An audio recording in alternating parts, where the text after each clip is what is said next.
আজকে যে বিষয় গুরুত্বপূর্ণ আলোচনা হবে, আলোচ্য বিষয় গুনাহ থেকে বাঁচার উপায়। কি বললাম বলেন তো? গুনাহ থেকে বাঁচার উপায়। আমরা যে গুনাহ করি বা পাপ করি, এটা নিয়ে কোনো সংশয় আছে? পৃথিবীতে কে আছে যে গুনাহ করে না, যে পাপ করে না, যার দ্বারা ত্রুটি বিচ্যুটি ভুল খাতা হয় না? কোনো মানুষ যদি এই দাবি করে বা কেউ যদি এটা বিশ্বাস করে যে অমুক ব্যক্তির গুনাহ হয় না, আর কেউ যদি বলে আমি কোনো জিন্দগিতে কোনো গুনাহ করিনি, সে আসলে মানুষ নয়, সে টাটকা শয়তান। কেন? সুনান তিরমিজি হাদিস না 2499, সনদ হাসান। শেখ আলবানী এবং শেখ শোয়েব আরনাউত রহিমাহুল্লাহ সনদ সহি বলেছেন। আল্লাহ নবী বলছেন যে কুল্লু বানি আদম খাত্তাউন, প্রত্যেক আদম সন্তান তাদের দ্বারা ত্রুটি বিচ্যুটি ভুল গুনাহ খাতা হবেই হবে। তার মানে মানুষ মানে কি হবে? কথা বলেন। মানুষ মানে কি? মানুষ মানে আমাদের দ্বারা ভুল ত্রুটি বিচ্যুটি গুনাহ পাপ হবেই হবে, নিশ্চিত হবে। কিন্তু কোন মানুষ যদি মনে করে যে আমার দ্বারা গুনাহ হয় না বা পাপ হয় না, বা ওই ব্যক্তি বড় বুজুর্গ, অনেক বড় আলেম, যত বড় শাইখুল হাদিস হোক না কেন, তার দ্বারা ত্রুটি বিচ্যুটি হবেই হবে, এটা নিশ্চিত হবে, এই আকীদা আগে নিজের হৃদয়ে লালন করতে হবে। যতক্ষণ না পর্যন্ত আপনি এটা স্বীকার করছেন যে আমার দ্বারা গুনাহ ভুল হওয়া সম্ভব, যতক্ষণ স্বীকার না করছেন ততক্ষণ পর্যন্ত গুনাহ থেকে বাঁচা সম্ভব নয়। কোন মানুষ যদি মনে করে যে আমার দ্বারা গুনাহই হয় না, আমি পাপই করি না, তাহলে ভাই বলুন তো সে পাপ থেকে বেঁচে থাকতে পারবে না। আরে মানুষের মধ্যে ভুল ধারণা এটাই যে অনেক মানুষ আছে গুনাহকে গুনাহ হিসেবে স্বীকারই করতে চায় না। গুনাহ থেকে বাঁচার সবচাইতে দুনিয়াতে বড় যদি সাইকোলজিক্যাল মানে মানুষের মনস্তাত্ত্বিক যদি কোনো পয়েন্ট থাকে, যে একটা গুনাহকে পাপকে পাপ হিসাবে স্বীকার করা, এটা হচ্ছে সবচেয়ে পাপ থেকে বেঁচে থাকার বড় পয়েন্ট। কি বললাম? পাপকে পাপ হিসাবে স্বীকার করে নেওয়া।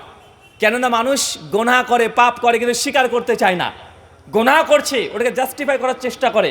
এটা পাপ করছে, পাপ করে সে প্রমাণ করার চেষ্টা করছে এটা পাপ নয়। চলেন কয়েকটা উদাহরণ আপনাকে দিই। ভাই আপনাদের এলাকাতে বন্ধন লোন চলে না? আপনারা মুসলমান না হিন্দু? মুসলমান নাকি? তো আল্লাহর নবীর হাদিস আপনারা কে জানেন না? জামে তিরমিজি হাদিস না 2628, সনদ হাসান। আল্লাহ নবী বলছেন কেউ যদি জেনে বুঝে 1 টাকা সুদ খায়, মায়ের সঙ্গে জেনা করলে যে পাপ, আপনি একাই সে পাপ করছেন। এ হাদিস জানা আছে না? সুদ বরাবর কি? সুদের সিমিলার যদি কোনো গুনাহ সিন যদি হয়ে থাকে, আল্লাহ নবীর জবান দিয়ে যে ভাষাটা বের হয়েছে, অন্য কোনো গুনাহ বা পাপের জন্য এত কট্টর ভাষা নবী ব্যবহার করেনি। নবী একদিকে রেখেছে সুদের যে গুনাহ আর পাপ, যখন তিনি কম্পেয়ার করতে গেছে তিনি বলছেন মায়ের সঙ্গে জেনা করলে একজন মানুষ যত বড় গুনাহগার, যত বড় পাপিষ্ট, একজন ব্যক্তি জেনে বুঝে সুদ খেলে সে অতটাই ওই মাপের, ওই ক্যাটাগরির, ওই স্ট্যান্ডার্ডের সে একটা গুনাহ করছে। আপনি কি চিন্তা করতে পারছেন? এখন ঘরে ঘরে আপনার সুদ আছে না নাই? ঘরে ঘরে বন্ধন লোন নেওয়া হচ্ছে কি হচ্ছে না? এখন মানুষ যদি এই বন্ধন লোনটাকে বা সুদটাকে যদি এই রিবাকে যদি সুদ হিসেবে স্বীকার নাই করতে চায়, ভাই বলুন তো জিন্দেগিতে সুদ থেকে দূরে থাকতে পারবে না। বরং মানুষ যখন যুক্তি দিয়ে প্রমাণ করার চেষ্টা করে, আরে ভাই সুদ কেন হারাম হবে? আরে 10,000 টাকা নিয়েছি, ব্যবসা করে খাচ্ছি, মানুষকে 200 টাকা করে প্রত্যেক সপ্তাহে দিচ্ছি, এটা দিয়ে আমার তো উপকার হচ্ছে। ভাই বলে কি বলে না? কথা বলেন। তার মানে বোঝাচ্ছে মানুষ যতক্ষণ হারামকে স্বীকার না করছে, হারাম থেকে বেঁচে থাকা সম্ভব নয়। পাপকে স্বীকার করেন। মনে রাখবেন, একজন মানুষ যদি কোনো গুনাহকে স্বীকার করার পরে গুনাহ করে, তাহলে আল্লাহ সুবহানাহু ওয়া তাআলা চাইলে তাকে ক্ষমা করে দিতে পারেন।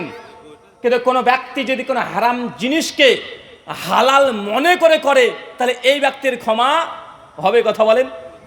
একজন ব্যক্তি যদি মনে করে, যদি বলে, ধরেন ওই ব্যক্তি আছে, ব্যক্তিকে বলছেন ভাইজান চলেন নামাজ পড়ে আসি, ওই ব্যক্তি বলছে যে ভাইজান নামাজ পড়া আসলে উচিত, আর মাঝে মধ্যে সে ব্যক্তি নামাজ পড়তেও যায়।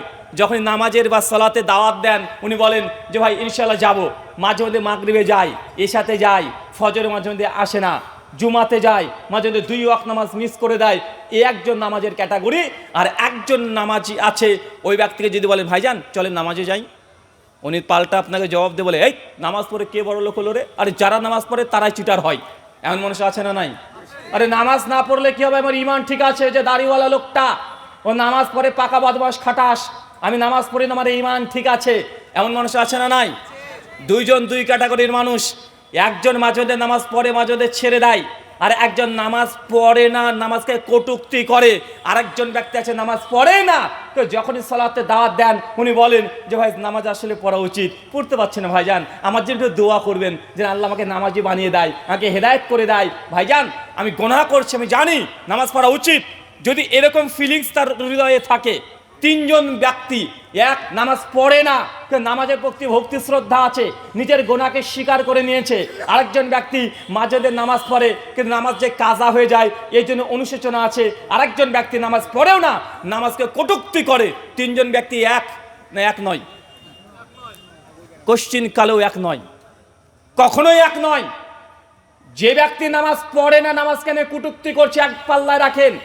আর যে ব্যক্তি নামাজ পড়ে না কিন্তু নামাজের প্রতি তার অনুভূতি কাজ করে, নিজের গুনাহকে স্বীকার করে নাই, অনুশোচনা ভেতরে আছে, দুজনই বেনামাজি, তারপরেও শুধু হৃদয়ের নামাজের প্রতি তার হৃদয়ের যে সিদ্ধান্ত, এই সিদ্ধান্তের কারণে ভাই গুনাহের কম বেশি আছে না নাই? তার মানে আপনাকে আগে বুঝে নিতে হবে, কোনো ব্যক্তি যদি কোনো হারাম জিনিসকে হালাল মনে করে এই গুনাহ এটা ডবল হয়ে যায়। কথা বুঝতে পারলেন না মনে হয়? আর একজন ব্যক্তি গুনাহ করছে, একজন ব্যক্তি পাপ করছে কিন্তু পাপ মনে করেই করছে, এবং কেউ যদি সেটা বলে সে অনুশোচনা করে নিজের হৃদয়ে। চলেন একটা হাদিস শোনেন, সহিহ বুখারী কিতাবুল আম্বিয়া, হাদিস না 2628, বিখ্যাত হাদিস, সকলে আপনারা জানেন। একজন ব্যক্তি 100 জন মানুষকে হত্যা করেছে। প্রথমত 99টা মানুষকে হত্যা করে একজন ইহুদি আলেমের কাছে গিয়েছে, গিয়ে তখন বলছেন যে এই মুহূর্তে 99 জন মানুষকে আমি হত্যা করেছি, বলো তুমি যে ঈশ্বরের উপাসনা করো, মানে উনি ছিলেন ইহুদি ওলামা। কোন ধর্মের? ইহুদি আলেম। তার কাছে গিয়েছে, ওনাকে গিয়ে বলছেন আপনি যে ঈশ্বর উপাসনা করেন, যে ভগবানের উপাসনা করেন, আপনার ঈশ্বর কি আমার মতো গুনাহগার বান্দাকে ক্ষমা করবেন? আমি 99 জন মানুষকে হত্যা করেছি। সঙ্গে সঙ্গে ওই ব্যক্তি ইহুদি ওলামার জবাব দিয়ে তাকে একটু কটূক্তি করে বলছে, বাপ রে বাপ, মানে আমাদের ভাষা, বাপ রে বাপ, 99 জন মানুষকে হত্যা করে তোমার আবার ক্ষমা? যাও, তোমার কোনো ক্ষমা নাই। যখন এই কথা বলেছে ওই হত্যাকারী ব্যক্তি তখন বলছে আমার যদি ক্ষমা নাই থাকে, যা তোকে হত্যা করলাম। একদম সেঞ্চুরি করে দিয়েছে, একদম 100 পুজিয়ে দিয়েছে, 100 হত্যা করে দিয়ে আবার সামনাসামনি হাঁটতে শুরু করেছে। আরেকজন ব্যক্তি, একজন আবেদ, বিশেষ ইবাদত বান্দেগি করতো, তার কাছে পৌঁছেছে, গিয়ে বলছে আমি এই মুহূর্তে 100 জন মানুষকে হত্যা করে দিয়েছি। আপনি যে ঈশ্বরের উপাসনা করেন, আপনার যে রব, আপনার যে প্রতিপালক, সে প্রতিপালক কি আমাকে ক্ষমা করবেন? আমি এত এত পাপ করেছি। সঙ্গে ওই ব্যক্তি বলছেন যে আমি যে ঈশ্বর বা আল্লাহ সুবহানাহু ওয়া তাআলার ইবাদত করি, তিনি গাফুর রহিম, অসীম করুণাময়, পরম দয়ালু। আপনি যেই গ্রামে থাকতেন ওই গ্রামে আর বসবাস করবেন না। ওই দেখেন দূরে একটা গ্রাম দেখা যাচ্ছে, ওই গ্রামে চলে যান, ওইখানে কিছু মানুষ আছে, তাদের সঙ্গে উঠা বসা করবেন। খবরদার আপনার নিজ গ্রামে আর ফিরে যাবেন না, কেননা আপনার গ্রামের মানুষ তারা সবসময় আল্লাহর বিরুদ্ধে কাজ করে, এই গ্রামে আর বসবাস করার দরকার নেই। যে ব্যক্তি হত্যাকারী 100 জন মানুষকে হত্যা করে ফেলেছে অলরেডি, 101 নম্বর সিরিয়ালে আছে। কত নম্বর? 101 নম্বর সিরিয়ালে আছে। এই ব্যক্তির কথা শুনে তার হৃদয়ের পরিবর্তন ঘটেছে। আমি অনেক ঘাটাঘাটি করার চেষ্টা করেছি। এই হাদিসটা সহিহ বুখারীতে আসছে, সহিহ মুসলিমে আসছে, মুসনাদে আহমদে, মুসনাদে শামীনে, অনেক জায়গায় গ্রন্থে আসছে। রিয়াদুস সলিহিনেও ইমাম নববী হাদিসটাকে বিভিন্ন তুরুকে জমা করেছেন। আমি চেষ্টা করছিলাম যে এই ব্যক্তি কি তওবা করেছে। কোন হাদিসের তুরুক থেকে প্রমাণিত নেই যে এই ব্যক্তি জিহ্বা দিয়ে তওবা করেছে। তো হৃদয়ে অনুশোচনা হয়েছে যে না, আমার ক্ষমা পাওয়া দরকার আছে। যখন এই কথা শুনেই ওই ব্যক্তির সঙ্গে সঙ্গে ভালো যে গ্রামের দিকে তাকে নিসবাত করেছে, গ্রামে হাঁটতে শুরু করেছে, পথের মধ্যেই তার মৃত্যু ঘটে যায়। ভাই এই ঘটনা জানা আছে না নাই? আপনার কাছে এখানে যে পয়েন্টটাকে ফাইন্ড আউট করতে চাচ্ছি যে এই ব্যক্তি জিহ্বা দিয়ে তওবা এখনো করেনি, কোন হাদিস থেকে প্রমাণিত নয়, সহিহ কিংবা যায়িফ কোন সূত্রে প্রমাণিত নয় যে ব্যক্তি জিহ্বা দিয়ে তওবা করেছে, যার হৃদয় থেকে একটু অনুশোচনা হয়েছে যে আমি গুনাহ করেছি, আমি পাপ করেছি, আমার ক্ষমার দরকার আছে, আমার মৃত্যু হবে, আমার রবের সামনে উপস্থিত হতে হবে, আমি এতজন মানুষকে হত্যা করে দিয়েছি, আল্লাহ সুবহানাহু ওয়া তাআলা আমাকে যদি পেয়ে যায়, আমি যদি তওবা বা ক্ষমা না করি, আল্লাহর দরবার থেকে আমি কখনো রক্ষা পাবো না। এই ভেতরের অনুশোচনা মাঝখানে মারা যায়। একজন ফেরেশতা চলে আসে, পরপর 2 জন, একজন রহমতের ফেরেশতা, একজন আযাবের ফেরেশতা। ঘটনা জানা আছে না নাই? রহমতের ফেরেশতা বলছে মাশাআল্লাহ, এই ব্যক্তিকে নিয়ে জান্নাতে চলে যায়। আর যিনি আযাবের ফেরেশতা তিনি বলছেন না না, আরে 100 জন মানুষকে হত্যা করেছে তাকে আবার জান্নাতে, একে আমি জাহান্নামে নিয়ে যাব। দুজনের মধ্যে দ্বন্দ্ব। আল্লাহ সুবহানাহু পক্ষ থেকে তৃতীয় পক্ষ আরেকজন ফেরেশতা চলে এসেছে সালিশ দেওয়ার জন্য। তিনি সিদ্ধান্ত দিচ্ছেন যে এই ব্যক্তি যখন থেকে অনুশোচনা করেছে ওইখান থেকে গ্রামের দিকে কত ফিট, কত হাত, কত গজ চলাচল করেছে, যদি বেশি যায় তাহলে জান্নাতে যাবে, আর যদি কম সংখ্যক হয় জাহান্নামে যাবে। মুসনাদ আহমেদের রেওয়াত অনুযায়ী সে ব্যক্তি শেষ পর্যন্ত একদম বুক ছাচড় দিয়ে 1 বিঘত মানে 1 হাত 2 হাত মতো এগিয়ে গিয়েছে, সিদ্ধান্ত এই ব্যক্তি জান্নাতে। আপনাকে বুঝাতে পারলাম না যে আল্লাহ সুবহানাহু ওয়া তাআলা তিনি আর রহমান, তিনি গাফর রহিম, অসীম করুণাময়, পরম দয়ালু। তিনি চাইলে মানুষ যদি 100 কেন হত্যাও করে কিন্তু ভেতর থেকে যদি অনুশোচনা হয় আল্লাহ ক্ষমা করে দিতে পারেন কি পারেন না? পারেন কি পারেন না? কিন্তু কেউ যদি দাম্ভিকতা করে, লাখ লাখ মানুষকে হত্যা করেছে হিটলারের মতো বদ মানুষ, দাম্ভিকতার সঙ্গে যদি ও অস্বীকার করে যে আমার ক্ষমতা আছে আমি হত্যা করেছি, কে কি করতে পারে, আমাকে কেউ মানে কখনো কেউ এই পৃথিবী বা পরকালে কেউ আমাকে উদ্ধৃত করবে না, এমন যদি কেউ দাম্ভিক থাকে, ভাই বলুন তো তার হত্যা আর যে ব্যক্তি অনুশোচনা করছে এই দুই হত্যার মধ্যে পার্থক্য আছে না নাই? আছে না নাই? মিশকাত হাদিস না 2328, সে মুসলিমের হাদিস, মিশকাতও আসছে। আল্লাহ নবী আলাইহিস সালাম বলছেন যে আল্লাহ সুবহানাহু ওয়া তাআলা বলেছেন, মানে হাদিসে কুদসি, যদি আদম সন্তান গুনাহ না করতো, পয়েন্ট টু বি নোটেড, নবীর জবান থেকে বের হচ্ছে, যদি আদম সন্তান মানুষ যদি গুনাহ পাপ না করত, আমি আল্লাহ সুবহানাহু ওয়া তাআলা এমন এক জাতি সৃষ্টি করতাম যারা গুনাহ করত, আবার আমি আল্লাহর কাছে ক্ষমা চাইতো আর আমি ক্ষমা করে দিতাম, আবার গুনাহ করত আমি আল্লাহ আবার ক্ষমা করে দিতাম। নবী এই কথা 3 বার বললেন। এই হাদিস থেকে কি মনে করছেন? আল্লাহ বলছেন যদি মানুষ গুনাহ না করতে মানুষকে সৃষ্টি করতাম না, এদিকে সরিয়ে দিয়ে অন্য এক জাতিকে নিয়ে আসতাম যারা পাপ করতো, গুনাহ করতো, আমার কাছে ক্ষমা চাইতো, আমি ক্ষমা করে দিতাম। তার মানে কি মনে হচ্ছে যে আল্লাহকে চাচ্ছেন যে আমরা বেশি বেশি গুনাহ করি? না। ইমাম বাইহাকি রাহিমাহুল্লাহ এই হাদিসটাকে সামনে রেখেছেন, তার বিখ্যাত গ্রন্থ আছে আসমা ও সিফাত, মানে আল্লাহ সুবহানাহু ওয়া তাআলার নাম সমূহ নিয়ে। এই হাদিসের ব্যাখ্যা করতে গিয়ে তিনি বলছেন যে আল্লাহ সুবহানাহু ওয়া তাআলা কেন বলছেন যে বান্দা যদি গুনাহ না করতো তাহলে এই বান্দার পরিবর্তে অন্য এক জাতি সৃষ্টি করতাম যারা গুনাহ করতো, ক্ষমা করতাম। কেন বলছে? কারণ আল্লাহ সুবহানাহু ওয়া তাআলার অনেকগুলো নাম আছে। আল্লাহ সুবহানাহু ওয়া তাআলা রহমান আর রাহিম, তিনি গাফর রাহিম, তিনি অসীম করুণাময়, পরম দয়ালু। এখন মানুষ যদি গুনাহ নাই করে আল্লাহ কার উপরে দয়া করবে? প্রশ্ন আসে কি আসে না? কথা বলেন। মানুষ যদি ভুল না করে, মানুষ যদি গুনাহ না করে, মানুষের দ্বারা যদি অন্যায় না হয়, তো আল্লাহ কিয়ামতের দিন, ডে অফ জাজমেন্ট, বিচারের দিন কার উপরে দয়া করবে? কারণ কেউ যদি গুনাহই না করে। এই জন্য আল্লাহ সুবহানাহু ওয়া তাআলার নামের সঙ্গেই বান্দার যে গুনাহ এটা একটা সম্পৃক্ত আছে। আল্লাহর আসমা ও সিফাত এটা প্রমাণ করে যে বান্দার দ্বারা গুনাহ হবে, কিন্তু গুনাহ করলেই সেই ব্যক্তি যে জাহান্নামে যাবে এমন কথা কোরআন হাদিসে নাই। কথা খুব বড় মনে হলো না? একজন মানুষ পৃথিবীতে যত বড় গুনাহ হোক না কেন, যত বড় পাপ হোক না কেন, পাপের কারণে মানুষ জাহান্নামে যাবে এমন কথা কোরআন হাদিস খুঁজে গেলেও আপনি পাবেন না। তাই মানুষ কেন জাহান্নামে যায়? মানুষ জাহান্নামে যায় পাপের কারণে না, মানুষ জাহান্নামে যায় তওবা না করার কারণে। কিসের কারণে? আমার কথা বুঝতে পারলেন না মনে হয়। এখানে 100 মানুষ একজন হত্যা করেছে, দেখেন আল্লাহ সুবহানাহু ওয়া তাআলা ক্ষমা করছেন কি করছেন না? করছেন কি করছেন না? তো মানুষকে জাহান্নামে নিয়ে যাবে এমন কোনো গুনাহ নেই। এখন প্রশ্ন আসতে পারে, হুজুর শিরক, আর একজন ব্যক্তি শিরক করেছে কিন্তু মৃত্যুর আগে যদি কালমে শাহাদা পাঠ করে নেয় আল্লাহ ক্ষমা করবেন কি করবেন না? করবেন। মানে দুনিয়াতে এমন কোনো পাপ আল্লাহ সুবহানাহু ওয়া তাআলা সৃষ্টি করেনি যার জন্য সে জাহান্নামে যাবে। শুধুমাত্র একটাই কারণে মানুষ বেশি জাহান্নামে যায়, সে তওবা ইস্তেগফার না করার কারণে। কথা কি বোঝা যাচ্ছে না ভাইজান? কথা বোঝা যাচ্ছে? তার মানে আপনাকে প্রথম যে পয়েন্টটা বললাম, যদি পাপ থেকে বাঁচতে চান আগে গুনাহকে, পাপকে পাপ হিসেবে স্বীকার করে নিতে হবে, স্বীকার করতে শিখতে হবে। আচ্ছা, আপনাদের এলাকাতে আচ্ছা কে কে বিয়ে করেছেন একটু হাত তোলেন তো। মাশাআল্লাহ, এতজন। আচ্ছা, অবিবাহিত যারা আছেন, গরিব মিসকিন যারা, যার বউ নাই সে কি গরিব না? ও যত বড় কোটিপতি হোক ও গরিব। সবল ইমানুল বাইহাকির হাদিস, আল্লাহ নবী আলাইহিস সালাম থেকে, যদিও সনদ দুর্বল, তিনি বলছেন যে ব্যক্তির স্ত্রী নাই সে হচ্ছে মিসকিনের ন্যায়। মানে সব আছে স্ত্রী নাই, সনদ দুর্বল, সহি নয়, দুর্বল। তারপর আপনাকে বলে রাখলাম, তো যারা বিয়ে করেননি, আচ্ছা আপনাদের এলাকায় যখন বিয়ে করতে যান পণ প্রথা আছে? হ্যাঁ, কি কি নেন আপনারা ভাই? কি গাড়ি? বুলেট, R15 মানে খুব চলছে এগুলো না? আচ্ছা, না দিলে মারধরে চলে কাকে? বউকে?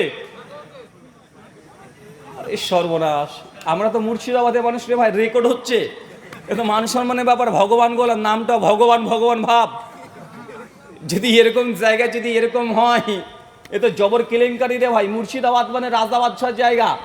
এই হাজারদুয়ারি দেখছেন না ভাইজান, এই মুর্শিদাবাদ এমন একটা সময় ছিল যে সময়তে এই মুর্শিদাবাদ থেকে গোটা ভারতবর্ষে দিল্লি পর্যন্ত এই মুর্শিদাবাদে হিলাকে রাখ দিয়া থা। মানে বুঝতে পারলেন না, মানে মুর্শিদাবাদ থেকে গোটা ভারতবর্ষ কি করেছে? সাম্রাজ্য চালিয়েছে। হাজারদুয়ারি দেখতে পাচ্ছেন না এখন? ভারতবর্ষে মুসলমানরা কখন এসেছে? কখন? কত খ্রিস্টাব্দে বলেন তো? ওই যে আমাদের কিছু কিছু পীর সাহেব আছে হুগলির, আগে ছিল বাবা, এখন হয়েছে ভাইজান, চলছে না? ওরা মাঝে মধ্যে বক্তব্য দিতে গিয়ে বলছে, আরে যদি এই পীর সাহেব যদি না থাকতো, পীররা যদি অলিয়া উলিয়া না থাকতো, ভারতবর্ষে নাকি একজন মুসলমান হতো না। ওরা দাবি করতে চায় যে ভারতবর্ষে অমুসলিমরা মুসলিম হয়েছে শুধু পীরদের কারণে। বেটা ইতিহাসও বিন্দু পরিমাণে জানে না। ভারতবর্ষে মুসলমানরা প্রথম কখন এসেছিলেন জানে? পীরের দ্বারা নয়, জোর করে। আর আমাদের বাপদাদা সকলে কি ছিল? হিন্দু ছিল। তো ভাই তার মানে বোঝা যাচ্ছে যে ভারতবর্ষে যারা মুসলমান তারা অন্য দেশ থেকে টপকে পড়ে নাই, বরং তারা তো এই দেশেরই তারা। কারণ তাদেরই দাবি যে আমাদের বাপদাদা সকলে কি ছিল? হিন্দু ছিল, তাদেরকে জোর করে ধর্মান্তরিত করা হয়েছে। তা আমরা তো আদি বর্ষভূমি আমাদের এটাই, তাদের কথা থেকে প্রমাণ হয় না? কথা বলেন, যদি আমাদেরকে জোর করে আমাদের বাপদাদাদেরকে যদি হিন্দু থেকে মুসলমান করা হয়, তো আমাদের বাপদাদার জন্মভূমি তো এটাই, তো আমাদেরকে তাড়িয়ে দেবে? এটা হতে পারে? আমি একটা ছোট্ট কথা বলে দিই, SIR বলেন, CN মানে CAA বলেন, যাই বলেন, আর NRC যাই বলেন, মুসলমানরা খুব কম সংখ্যক তারা এইসব ক্যাটাগরিতে পড়বে, খুব কম সংখ্যক। কেন জানেন? এটা সিম্পল ব্যাপার। যখন দেশ ভাগ হয়েছে 47-এ, যখন ভারতবর্ষ থেকে দেশ ভাগ হয়ে পাকিস্তান হয়ে গেল, মানে এখন যেটা বাংলাদেশ বলছেন, এটা কি ছিল? পূর্ব পাকিস্তান ছিল। কি ছিল? পরবর্তী সময় পাকিস্তানের সঙ্গে বাংলাদেশের যখন ভাগ হয়ে যায় 71-এ, তখন বাংলাদেশ আর পাকিস্তান নাম এসেছে তাই, কিন্তু ওটা পূর্ব পাকিস্তান ছিল। কি পাকিস্তান? পূর্ব পাকিস্তান। এটা 47-এ হয়েছে। আচ্ছা, যখন ভাগ হয়ে যায়, মুসলমানদের যে কয়জন মুসলমানের যাওয়ার কথা ছিল তা তো তখনই চলে গেছে, গেছে কি যায় নাই? আর যাদের থাকার কথা তারা আগে থেকেই আছে, আর যাদের যাবার কথা তারা বাংলাদেশ পাকিস্তানে চলে গেছে, গেছে কি যায় নাই? কথা বলেন তো। বাংলাদেশ থেকে কোনো মুসলমান সহজে হিন্দু রাষ্ট্র বা হিন্দুস্তান বা ভারতে কি আসবে? কথা বলেন, সহজে আসবে? আর তাতে দরকার নেই, কারণ তারা আলাদা রাষ্ট্র করে নিয়েছে, আলাদা দেশে চলে গেছে। তাই বাংলাদেশ থেকে মুসলমানরা খুব কমই এসেছে। তবে কারা এসেছে বেশি? বেশিরভাগ এসেছে হিন্দু দাদারা। কেন? কারণ ওটা মুসলিম কান্ট্রি, মুসলিম রাষ্ট্র পাকিস্তান বাংলাদেশ। তাই তারা চায়নি যে তারা বাংলাদেশ বা পাকিস্তানে থাকবে, তারা মনে করে ভারতবর্ষ হচ্ছে পূর্ণভূমি, তাই তারাই বেশি এসেছে দেশ ভাগের পরে। তার জন্য দেখা যাচ্ছে যে বেশিরভাগ SIR বলেন, NRC বলেন, আসাম বলেন, আর বেঙ্গল বলেন, সব জায়গাতে আমাদের হিন্দু দাদারা বেশি আছে না নাই? আছে না ভাইজান? এটাকে বলে খাল কেটে কুমির আনা। এটা কি বলা হয়? এটা হচ্ছে খাল কেটে কুমির এনেছে। মানে বিপদে ত্রিপুরাতে দেখা যাচ্ছে কিছুদিন থেকে যে ত্রিপুরাতে কমপক্ষে 300-এর উপরে গ্রাম মানে মানুষ সব বাংলাদেশ থেকে টপকে চলে এসেছে। এই যে 2002-এর ভোটার লিস্টে কারো নাম নাই, ওরা কাটাকাটি শুরু করেছে, গালিগালাজ করছে নেতাদেরকে। আমি ভাই নেতা মন্ত্রীর ব্যাপার নিয়ে কথা বলি না, রাজনীতি নিয়ে কথা বলতেও চাই না, কারণ এর মতো জঘন্য জিনিস বিশ্বের মধ্যে আর কোনো মতবাদে নাই। এক পক্ষ আর এক পক্ষকে গালি না দিলে ভোট পাওয়া যায় না। আছে না নাই? আছে না নাই? আছে।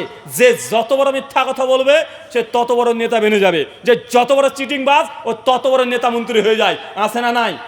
দেখেন না, 14 থেকে শুরু করে 25 পর্যন্ত মিথ্যার পর মিথ্যা। মানুষ তারপরে মনে করে যে এই হচ্ছে মনে হয় কলকি অবতার চলে আসলো, মনে করে কি করে না? মানে এটা যে মিথ্যার রাজ্য, মানে অন্ধের দেশে চশমা বিক্রি করছে মানুষ, তারপরে মানুষ চশমা কিনছে। আরে বেটা তুই কানা, চশমা কিনে কি করবি? অন্ধের দেশে চশমা বিক্রি হচ্ছে। আল্লাহ সুবহানাহু ওয়া তাআলা আমাদেরকে বোঝার তৌফিক দান করে, আমিন। সম্মানিত সুধী, আপনাকে যে কথা বোঝানোর চেষ্টা করছিলাম, গুনাহ থেকে বাঁচার উপায়, প্রথম পয়েন্ট, পাপকে পাপ হিসেবে স্বীকার করে না। পারবেন তো ইনশাআল্লাহ? সুদকে সুদ হিসেবে স্বীকার করবেন তো? পণ যেটা বিয়ের সময়তে বউর কাছ থেকে নিচ্ছেন, মানে বউয়ের বাপের কাছ থেকে নিচ্ছেন, যে খাটে বউকে নিয়ে শুয়ে থাকেন, এই খাটটা আপনার জন্য হারাম। একজন বলছে, হুজুর আমি কিন্তু পণ টন নিই না, কোনো ডিমান্ড নেই, একদম ডিমান্ড নেই। শ্বশুর বলেছে যে আপনাদের কোনো যদি কিছু থাকে আমাদেরকে বলতে পারেন, কোনো ডিমান্ড। আমরা কিন্তু বলে দিয়েছি কোনো ডিমান্ড নেই, কোনো ডিমান্ড নেই। তো ছেলে বাপ তো আর কম চালাক না। বিয়ের ঠিক 2 দিন আগে ফোন করেছে বিআইকে, ফোন করে বলছে যে বিআই ডেট তো ঠিক হয়ে গেল, সামনে নভেম্বরের 10 তারিখে তো বিয়ে, আর মাত্র 3-4টে দিন আছে। তো আমার ছেলে আলহামদুলিল্লাহ মাশাআল্লাহ, ওর কিন্তু কঠিন বুদ্ধি। মানে ছেলে পক্ষ মেয়ে পক্ষের বাপকে বলছে, মানে এই বিআই আর এক বিআইকে বলছে, আমার ছেলে কিন্তু কঠিন বুদ্ধি, ওর যা বিজনেসের যা প্ল্যান আছে না, অবাক হয়ে যাবেন শুনলে। বিশাল কিছু করে ফেলতে পারে আমার ছেলে, কঠিন বুদ্ধি। শুধু ছেলেটার ইনভেস্ট করার মতো টাকা পয়সা নাই। কথা বুঝতে পারলেন না মনে হয়? 3 দিন আগে বলছে, বলেন তো কিসের আলামত দিচ্ছে? বলছে আমার ছেলে অনেক বুদ্ধি, একদম মানে আম্বানিকে ফেল করে দিবে। শুধু সমস্যা যে ইনভেস্ট করার মতো টাকা পয়সা খুব বেশি নাই।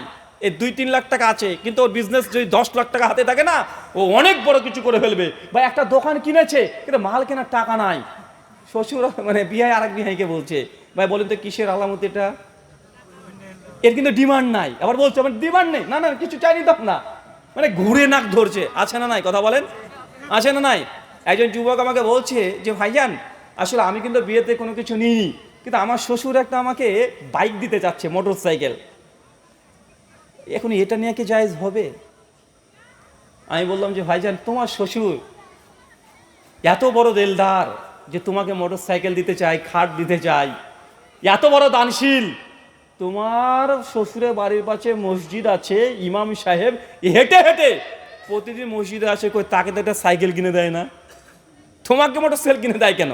ডাল মে কুছ কালা হ্যায়। ভাই এমন আসে না নাই? কথা বলেন। তোমার শ্বশুরের বাড়িতে যদি মানে ফকির যায়, ভিক্ষাও দেয় না, মসজিদ থেকে রসিদ নিয়ে গেলে 20 টাকা 50 টাকার বেশি 100 টাকা দিতে চায় না, হাত থরথর করে কাঁপে, তোমাকে এত কিছু দেয়, ব্যাপার কি? উনি আবার বলছেন যে হুজুর শ্বশুর যদি এমনি দেয়, এমনি না চায়, নেওয়া কি জায়েজ হবে? যেমন জামাই তেমন শ্বশুর। আমি বললাম অবশ্যই নেওয়া জায়েজ, কোনো সমস্যা নেই। তবে হ্যাঁ, সবসময় শ্বশুরের কাছ থেকে নিবেন এমনটা না।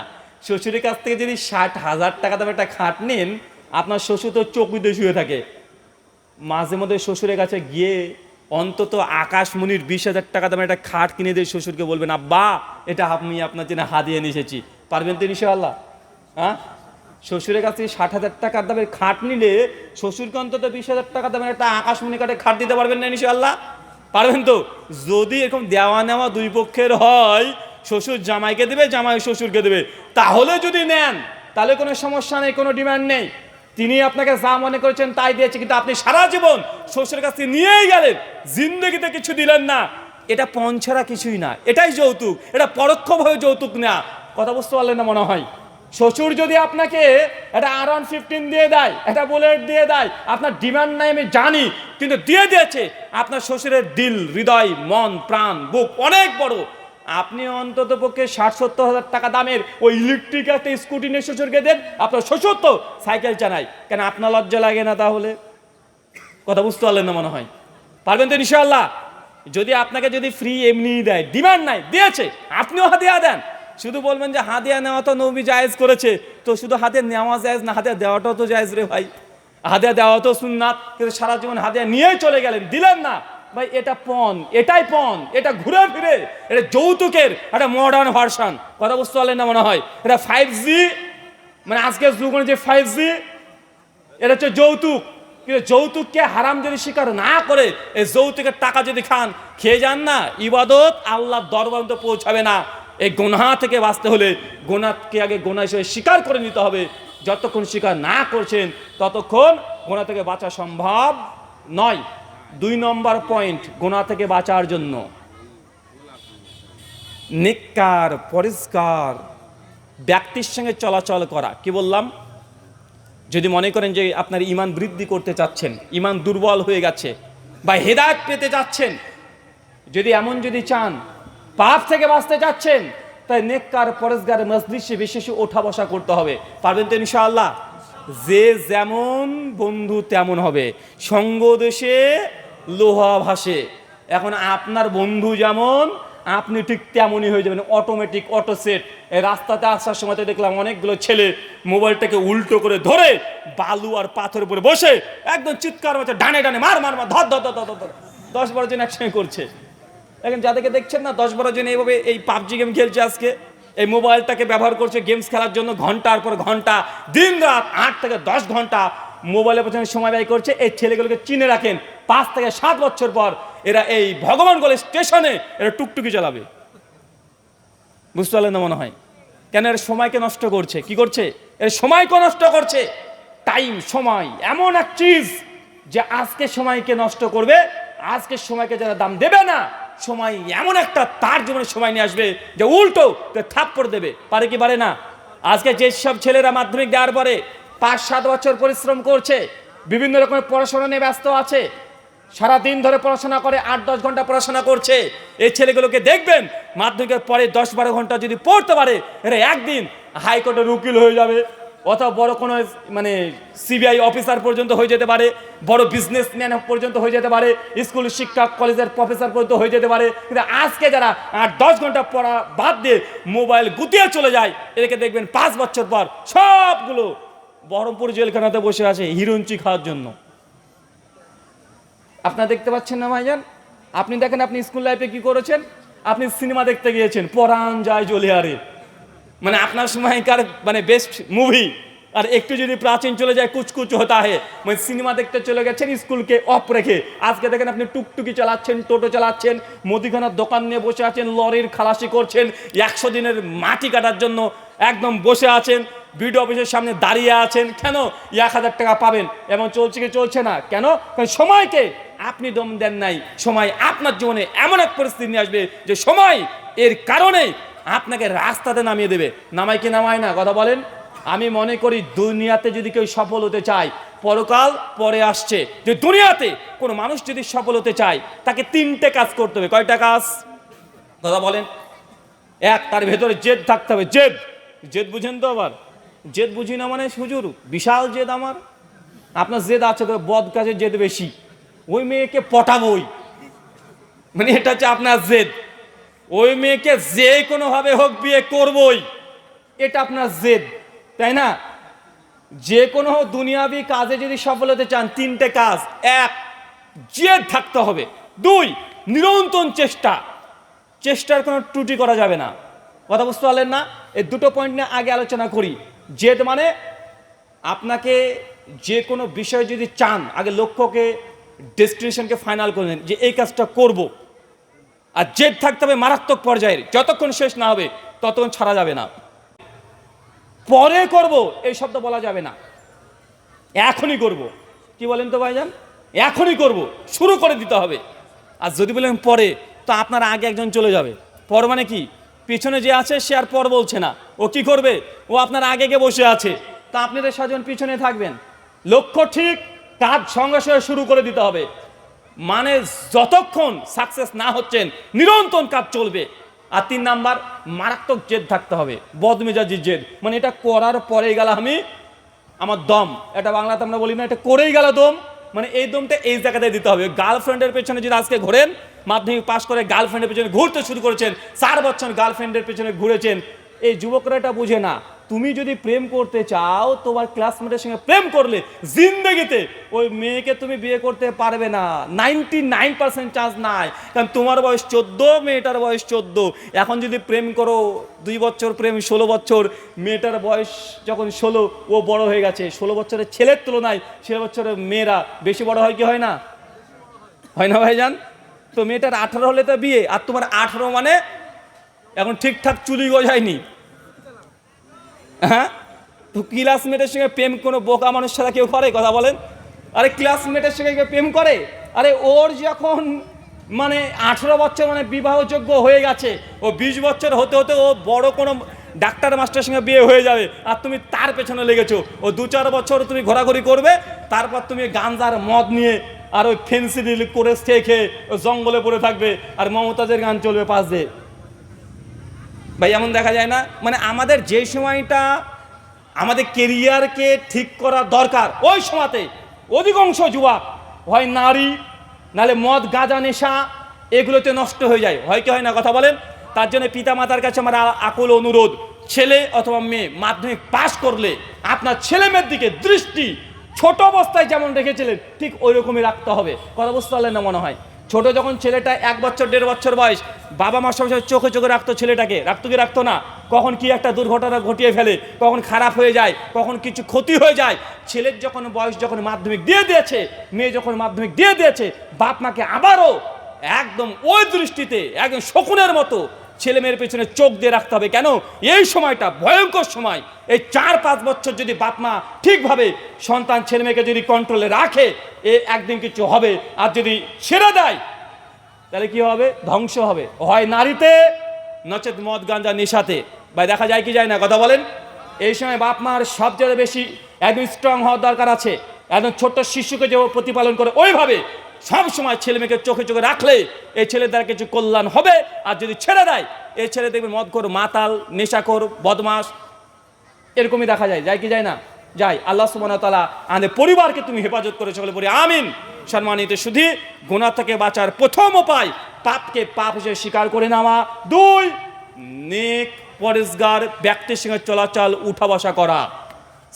সহিহ মুসলিম হাদিস নাম্বার 1920। আল্লাহ নবী বলছেন, আবু হুরায়রা থেকে হাদিস বর্ণনা আছে, বিখ্যাত একজন সাহাবী, যে সাহাবী উহুদের যুদ্ধে শহীদ হয়েছিল, নাম কি জানা আছে? হানজালা। যার শরীরকে ধৌত করার জন্য, গোসল দেওয়ার জন্য আসমান থেকে ফেরেশতা অবতীর্ণ হয়েছিল। এত বড় একজন সাহাবী যে জান্নাতে অলরেডি চলে গেছে, ফেরেশতারা গোসল দেওয়াচ্ছে। সহিহ মুসলিমের বর্ণনা, হানজালা একদিন মদিনার রাস্তা দিয়ে ছুটছে আর কান্না করছে, চিৎকার মারছে আর কান্না করছে। যখন তার চিৎকার আর কান্না আবু বকর রাদিয়াল্লাহু আনহু শুনেছেন, আবু বকর চিৎকার দিয়ে বলছে, হানজালা কি হয়েছে তোমার? এত কান্না করছে কেন? কোথায় ছুটে চলছো তুমি? হানজালা তখন বলছে, ইয়া আবু বকর, আমি হানজালা মুনাফিক হয়ে গেছি। আবু বকর অবাক, কি বলা হানজালা? তুমি মুনাফিক হয়ে গেছো মানে? কি হয়েছে তোমার? হানজালা তখন বলছে, আবু বকর, আমি যখন নবীর মজলিসে বসি, আল্লাহর নবীর সামনে যখন ওঠা বসা করি, সেই সময় ইমান তেজ, ইমানি ভোল্টেজ অনেক উঁচু হয়ে যায়। মনে হয় না যে আমি মসজিদ থেকে বাড়ির বাইরে, মসজিদ থেকে দূরে যাই, আমি ব্যবসা বাণিজ্য করি, এটা মন চায় না। কিন্তু আমি যখন আমার নবীর কাছ থেকে চলে গিয়ে ব্যবসা বাণিজ্য লেনদেন আদান প্রদান করি, স্ত্রী কন্যা পুত্র সন্তানের কাছে চলে যায়, সেই সময় আস্তে আস্তে আমার ইমানটা কমতে শুরু করে। তখন মনে বলে না, আবার মসজিদে গিয়ে সময় কাটায়। আবু বকর, মনে হয় আমি মুনাফিক হয়ে গেছি। চিন্তা করতে পারছেন কত বড় সাহাবী হানজালা, যার গোসল দেওয়াচ্ছে ফেরেশতারা, সে নিজের ইমানকে নিয়ে সংশয় করছে যে আমি কি মুনাফিক হয়ে গেলাম? আর যখন মসজিদে থাকি ইমান অনেক উঁচু চলে আসে, যখন মসজিদ থেকে বাইরে চলে আসি, ব্যবসা বাণিজ্য করি, তখন আমার ইমান আস্তে আস্তে কমতে শুরু করে দেয়। আমি কি মুনাফিক হয়ে গেলাম? ভয় পাচ্ছে, নবীর কাছে ছুটে যাচ্ছে। আবু বকর বলছে, হানজালা, আরে আমারও তো একই অবস্থা। চিন্তা করছেন, আবু বকর খলিফায়ে আউয়াল, ইসলামের প্রথম খলিফা, নবীর শ্বশুর, আম্মাজান আয়েশার বাপ, তিনিও নিজের ইমানকে নিয়ে সংসারের মধ্যে আছেন। আরে আমিও তো নবীর কাছে থাকলে ইমানের ভোল্টেজ অনেক শক্তিশালী হয়ে যায়, যখন ব্যবসাতে চলে আসি ইমান কমতে শুরু করে দেয়, তাহলে আমিও কি মুনাফিক হয়ে গেলাম? আবু বকর আর হানজালা দুজন ছুটছে মদিনার বুকে, গিয়ে আল্লাহ নবীর দরজায় গিয়ে নক করেছে। দরজাটা খুলে দেওয়া হয়েছে। আল্লাহ নবী তখন চিৎকার দিয়ে বলছে, কি হয়েছে আমার হানজালার? এত হাঁপাচ্ছ কি ব্যাপার? কি হয়েছে তোমার? আবু বকর জবাব দিয়ে বলছে, ইয়া রাসূলুল্লাহ, হানজালা মুনাফিক হয়ে গেছে। নবীও অবাক, কি বলে? আমার হানজালা মুনাফিক হয়ে গেছে? এটা তো সম্ভব নয়। কি হয়েছে হানজালার? আবু বকর রাদিয়াল্লাহু আনহু খুলে বলছেন যে এই ঘটনা। আল্লাহ নবীর জবাব দিয়ে আবু বকর আর হানজালা বলছে, হানজালা, আমার সামনে যখন তুমি বসো, আমি যখন কোরআন হাদিসের যখন কথা বলি, জান্নাত জাহান্নামের কথা যখন বলি, সেই সময় তোমাদের ইমানের যে তেজ, যে ভোল্টেজ যে মাপের হয়, এটা যদি সর্বদা তোমাদের মধ্যে থাকতো না, আসমান থেকে ফেরেশতা তোমাদের প্রতিদিন বিছানায় এসে মুসাফা করত। তার মানে কি বুঝলেন? ইমাম নবী রাহিমাহুল্লাহ এই হাদিসটাকে নিয়ে আসার পরে সেই সারা মুসলিমের মধ্যে বলছেন, যদি মানুষ যদি ইমানের টেস্ট পেতে চায়, মানুষ যদি ইমানের টেস্ট পেতে চায়, মানুষ যদি পাপ থেকে বাঁচতে চায়, তাহলে বেশি বেশি নেককার পরেশগার ব্যক্তির সঙ্গে চলাচল করুক। দেখবেন জুমার দিন একটু গুনাহ করতে খারাপ লাগে না ভাইজান? আচ্ছা, জুমার দিন যেদিন নামাজ পড়েন জুমার দিনে একটু ভেতরে একটু ভালো পবিত্র পবিত্র ভাব লাগে না ভাইজান? লাগে কি লাগে না?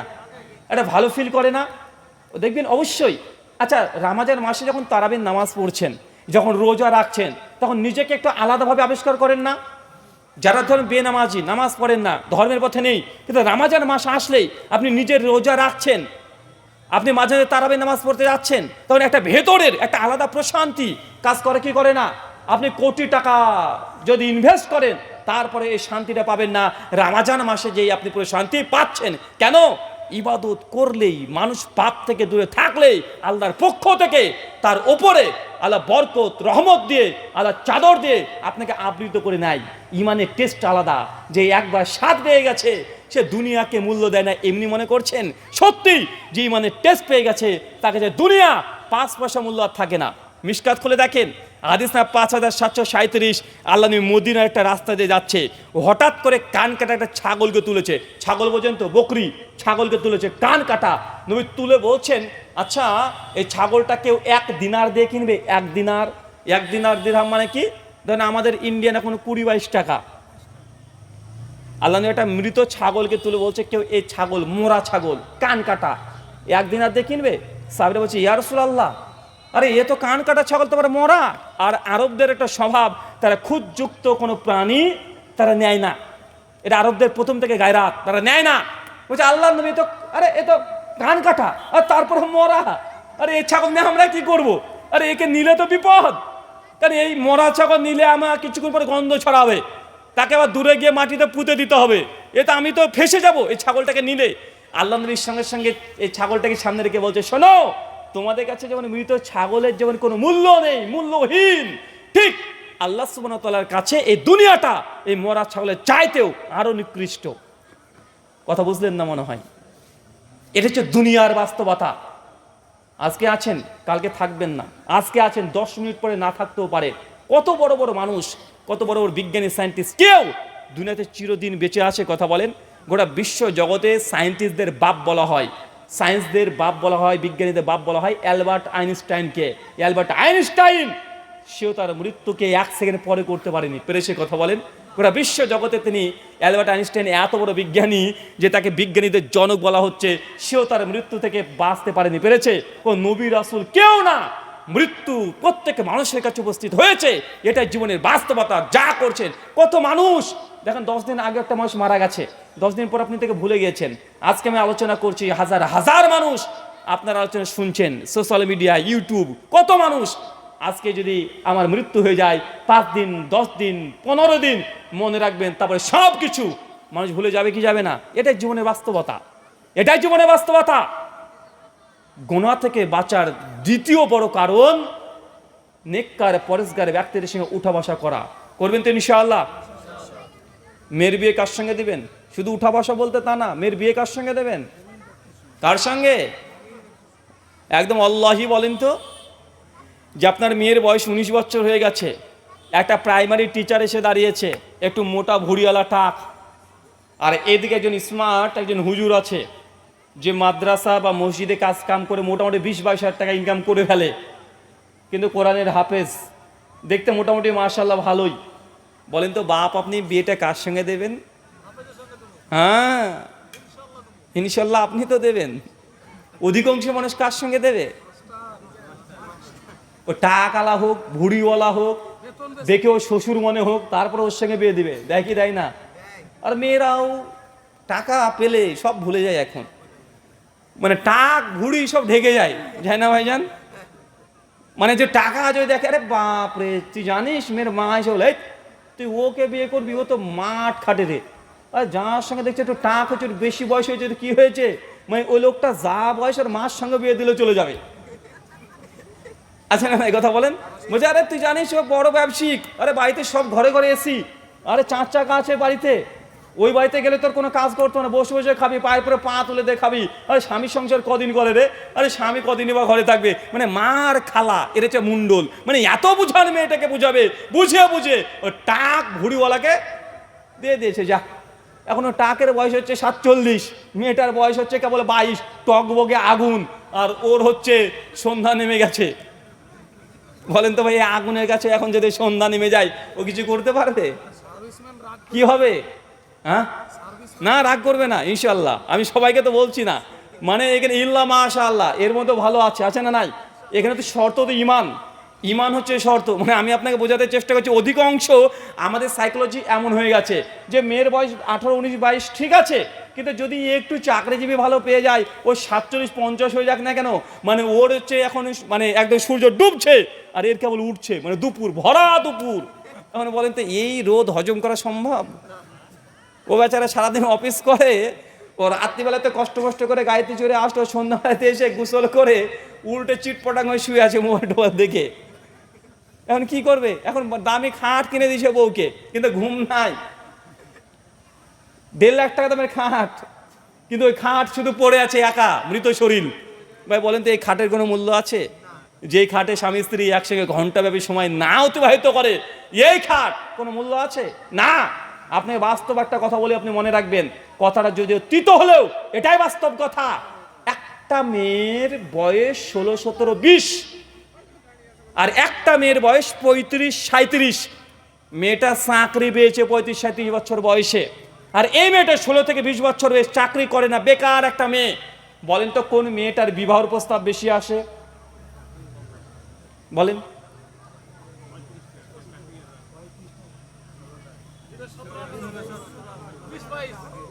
যে বয়স, যে মেয়ের 35, 36, 37 হয়েছে না, সে বুঝে এখন।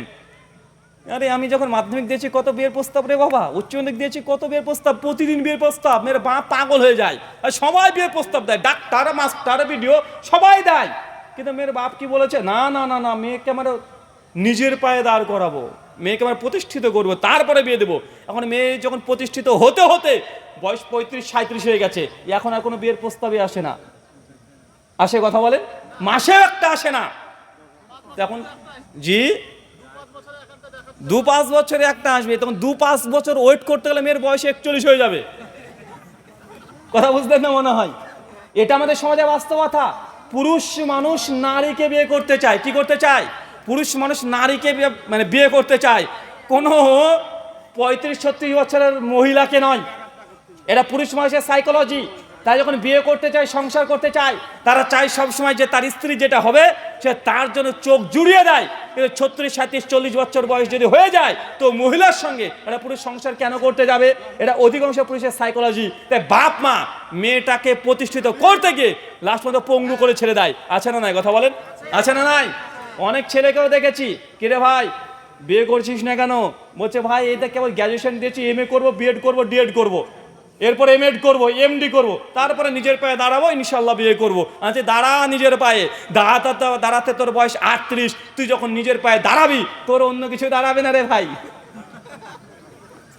বউ পালিয়ে যাবে। নিজের পায়ে দাঁড়াতে দাঁড়াতে ওর সব শেষ। ভাই এমন আছে না নাই? কথা বলেন। তাই আপনাকে আমি বলছি আগে সতর্ক কর, এটা বাস্তবতা। মনে হতে পারে এটা ফান বা হাসি, কিন্তু এটাই বাস্তব। আমাদের ইন্ডিয়ান শতকরা 72% বিবাহিত ছেলে মেয়েদের মধ্যে পরকীয়া। চিন্তা করা যায়? 72% পরিবারে ছেলে মেয়ে বিবাহিত, বাচ্চা আছে, তারপরেও বউটা প্রেম করে অন্য ছেলের সঙ্গে, আবার স্বামীটা প্রেম করছে অন্য কারোর সঙ্গে। 72%, এটা মোটেও কম না। কেন জানেন?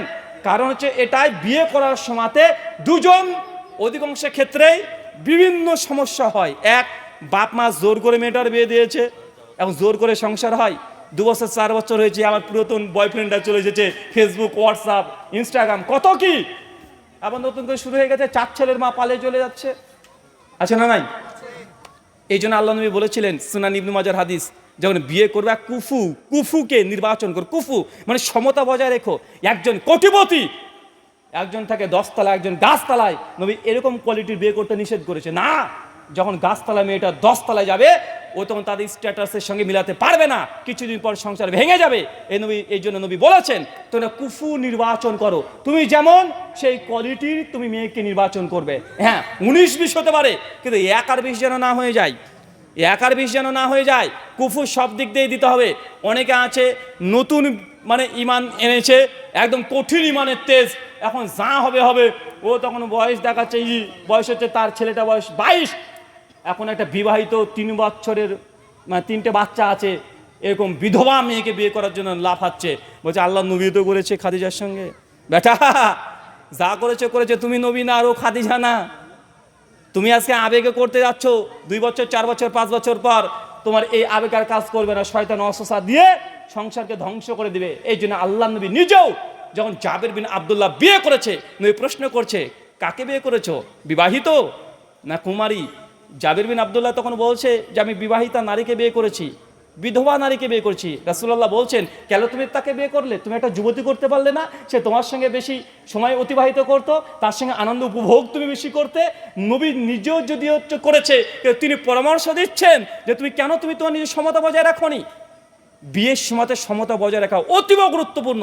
আর্থিক দিক থেকে, সৌন্দর্যের দিক থেকে অনেকেই আছে যে সৌন্দর্য ডাজ নট ম্যাটার, কিছু মনেই করে না। অবশ্যই দিন দেখতে হবে, দিনের পরে মোটামুটি যেন সৌন্দর্য, যেটার কারণে পরবর্তী সময় যেন আপনি আবার কোনো পরকীয়ায় যুক্ত না হয়ে যান, আগে ভাবনা চিন্তা করে বিয়ের মতো এই চিরন্তন একটা চুক্তিতে আপনাকে সিগনেচার করতে হবে। কথা বুঝতে পারলেন তো ইনশাআল্লাহ? আল্লাহ সুবহানাহু ওয়া তাআলা যারা এখনো বিয়ে করেননি তাদেরকে যেন সমস্ত কিছু কুফু নির্বাচন করে বিয়ে করা তৌফিক দান করে। সবাই বলি আমিন। বিবাহিতরা আমিন পড়ছে, এরা আবার করবে। চাচা আপনি আমিন বলেছেন? বা আপনি আমিন বলেননি তো?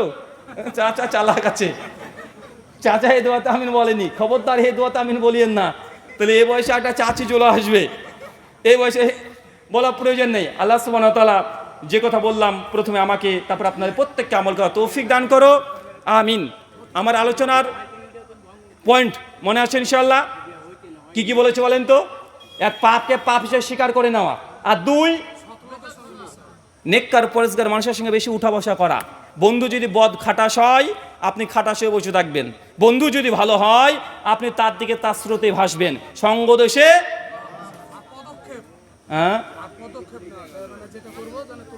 ওটা তো আপনার দুনিয়াবি কামিয়াবির জন্য আপনাকে অন্যদিকে এক্সাম্পল দিতে গিয়ে আপনাকে বলেছি, এটা গুনাহ থেকে বাঁচার জন্য। আপনি দুনিয়াতে যদি কিছু করতে চান, যদি সফল হতে চান, তাহলে এই দুটো জিনিসকে আপনাকে ফলো রাখতে হবে। আচ্ছা, প্রশ্ন উত্তর কিছু আছে কি? শেখ মতিউর রহমান মাদানী হাফিজাহুল্লাহ, যে তার সঙ্গে আমার সাক্ষাৎ হয়েছিল সৌদি আরব মদিনাতে, আলহামদুলিল্লাহ দীর্ঘক্ষণ সময় আমরা কাটিয়েছি, বলার মতো কিছু নেই। শেখ গোটা বাংলা ভাষী মানুষের কাছে একটা রেনেসাস নবজাগরণ সৃষ্টি করে দিয়েছে। এমন কোনো মানুষ নেই বাঙালি যারা ধর্মকর্ম করে কিন্তু শেখ মাদানীকে চিনে না, এমন মানুষ খুব কম পাওয়া যাবে।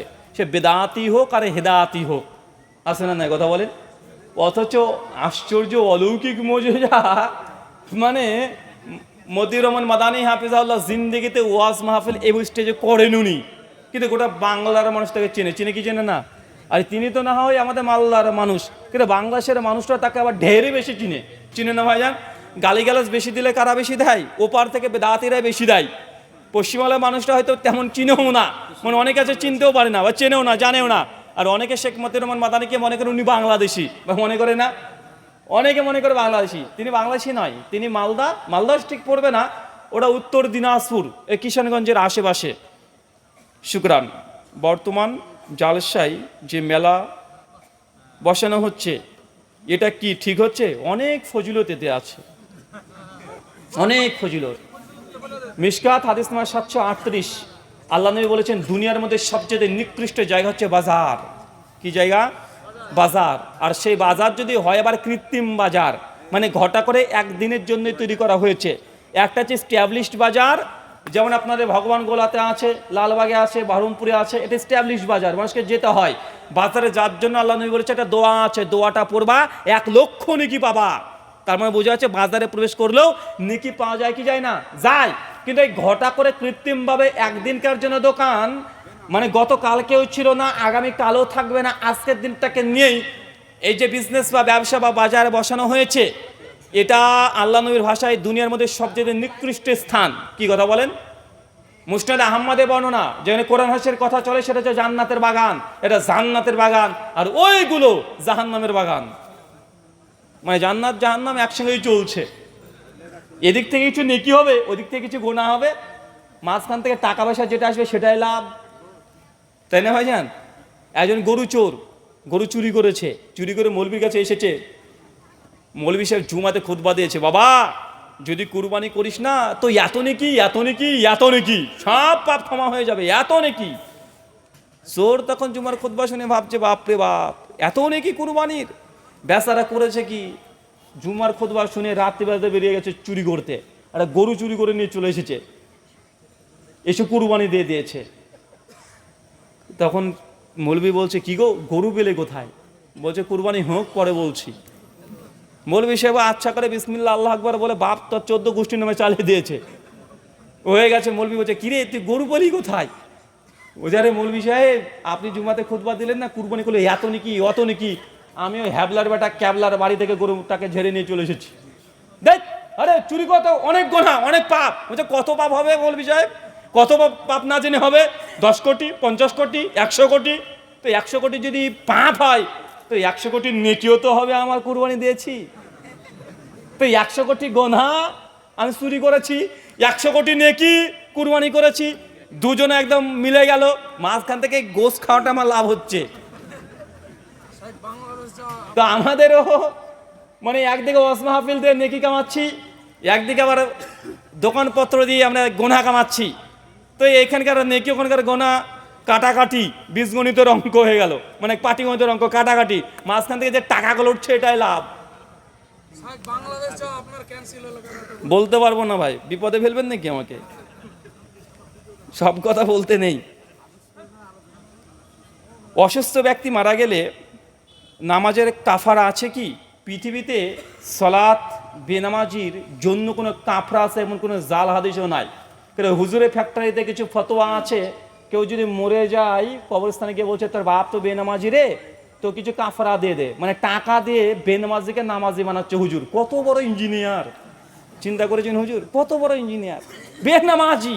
ওই 2-5 হাজার টাকা দিয়ে নামাজি বানিয়ে কবরের মধ্যে পাঠিয়ে দিয়েছে। হুজুর কি না পারে, হুজুরের অনেক পাওয়ার। এই হুজুরগুলো দিয়ে জাহান্নামে যাবে। সুনান মিশকাতে আসছে 212 নম্বর হাদিস, আল্লাহ নবী বলছেন কিয়ামতের মাঠে বেশ কিছু হুজুরকে উল্টো করে চিৎ করে ফেরেশতারা টানতে টানতে নিয়ে জাহান্নামে নিক্ষেপ করবে। তাদের জিজ্ঞাসা করবে আপনি কে? বলে আমরা তো হুজুর, অনেক অনেক কোরআন মাজিদ পাঠ করেছি, কিরাত কারি সাহেব। আল্লাহ নবী বলবেন আনতা কাযাবতা, তুমি মিথ্যাবাদী, মিথ্যা কথা বলছো, আল্লাহ বলবেন। তারপর তাকে ফেরেশতারা ধরে জাহান্নামে নিক্ষেপ করবে। মিশকাত হাদিস নাম্বার 4912। কিছু কিছু হুজুরকে আল্লাহ নবী মেরাজের রাত্রিতে গিয়েছিলেন, তখন হুজুরদেরকে দেখছে আল্লাহ সুবহানাহু ওয়া তাআলা ফেরেশতারা উল্টো করে ঝুলিয়ে পাগুলোকে উপরে আর মাথাটাকে নিচে দিয়ে রেখে দিয়েছে, তাদের জিহ্বাগুলোকে ফেরেশতারা আগুনের কাঁচি দিয়ে কেটে কেটে দিচ্ছে। আল্লাহ নবী মেরাজের রাত্রিতে গিয়ে এই দৃশ্য দেখে অবাক। নবী জিজ্ঞাসা করছে, জিবরিল এরা কারা, কাদের কেমন আযাব দেওয়া হচ্ছে, যাদের মাথা নিচে পা উপরে? জিবরিল তখন বলছে, ইয়া রাসূলুল্লাহ, এরা হচ্ছে আপনার উম্মতের খুতাবা, এরা হচ্ছে বক্তা, মানে আমার মতো ব্যক্তিরা, এরা হচ্ছে হুজুর শ্রেণীর। এরা বড় বড় কথা বলতো, স্টেজে উঠে এটা হালাল ওটা হারাম এইসব কথা বলতো, এটা জায়েজ এটা না জায়েজ, না জায়েজকে জায়েজ করে দিত, জায়েজকে না জায়েজ করে দিত তারা। আল্লাহর নবী তখন বলছেন যে এই ব্যক্তি তারা যারা ভালো ভালো কথা বলেছে, এরা নিজে আমল করেনি। তার মানে বোঝা যায় কিয়ামতের মাঠে হুজুরের ভয়ঙ্কর পরিস্থিতি হবে। মানে আমাদের মতো যারা আছে আমাদের জন্য জাহান্নামে এমন শাস্তি যেটা অন্য কোনো ব্যক্তির জন্য শাস্তি নাই। কথা বুঝতে পারলেন না মনে হয়? আলেমদের জন্য অনেক শাস্তি। আর আমরা সমাজে মানুষ মনে করি হুজুর মানে বাপরে বাপ, হ্যাঁ গায়ে হাত টাচ করলে মনে জান্নাত দখল হয়ে গেল। বা এটা হিন্দু ধর্ম না যে ব্রাহ্মণের গায়ে হাত দিলে আপনার পবিত্র হয়ে যাবেন, এটা ইসলাম ধর্ম। হুজুরও জাহান্নামে যাবে, একাধিক হাদিস। তাই হুজুরকে বিশ্বাস করার আগেও কোরআন সুন্নাহ দিয়ে বিচার করতে হবে। বর্তমান আবার কি লিখেছে, এই মেলা বসানো একই তো প্রশ্নের তাফসির করেছে। নবী আলিমুল গায়েব ছিলেন কি? আলিমুল গায়েব এটা আল্লাহ সুবহানাহু ওয়া তাআলার সিফাত। কার সিফাত বলেন? কার সিফাত? এটা আল্লাহ সুবহানাহু ওয়া তাআলার সিফাত। নবী আলাইহিস সালাম আলিমুল গায়েব না। তবে এখানে তারা কিছু কথা বলতে চায়, একটা হচ্ছে ইলমে গায়েব, একটা আলিমুল গায়েব, একটা আতাই গায়েব, মানে কথা আমাদের মারপ্যাস মারে।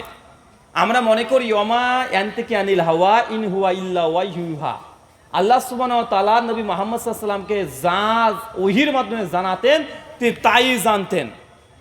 এখন আলিমুল গায়েব বলতে তারা বলে যে অদৃশ্যের খবর যিনি দিতে পারেন, তো নবী তো অদৃশ্যের খবর দিয়েছেন।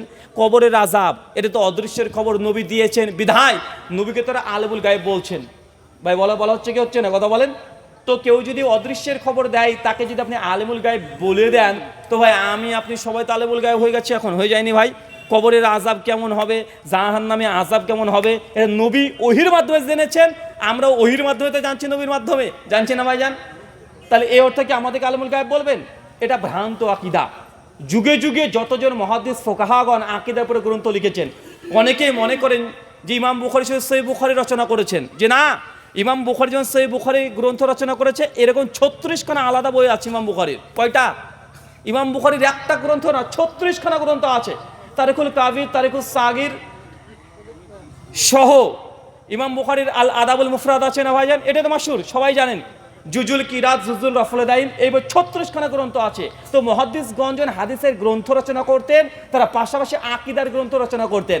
ইমাম ইবনু খুজাইমা তিনি সহিহ খুজাইমা রচনা করছেন, এদিকে কিতাব তাওহীদ রচনা করছেন। কথা বুঝতে পারলেন? তো এই আকীদা, নবী যে আলিমুল গায়েব, নবী যে হাজির নাজির, নবী যে নূরের তৈরি না মাটির তৈরি, সবগুলো ব্রিটিশ পিরিয়ডে তৈরি হয়েছে এই আকীদাগুলো। কোন সময়? ব্রিটিশ পিরিয়ডে। এই জন্য সালাফদের যত আকীদার গ্রন্থ এই বিষয়ে কোনো কথাই পাবেন না। যে সাহালাফদের মধ্যে যদি এইসব নিয়ে মতভেদ থাকতো তারা ওই পুরো গ্রন্থ লিখতো কি লিখতো না?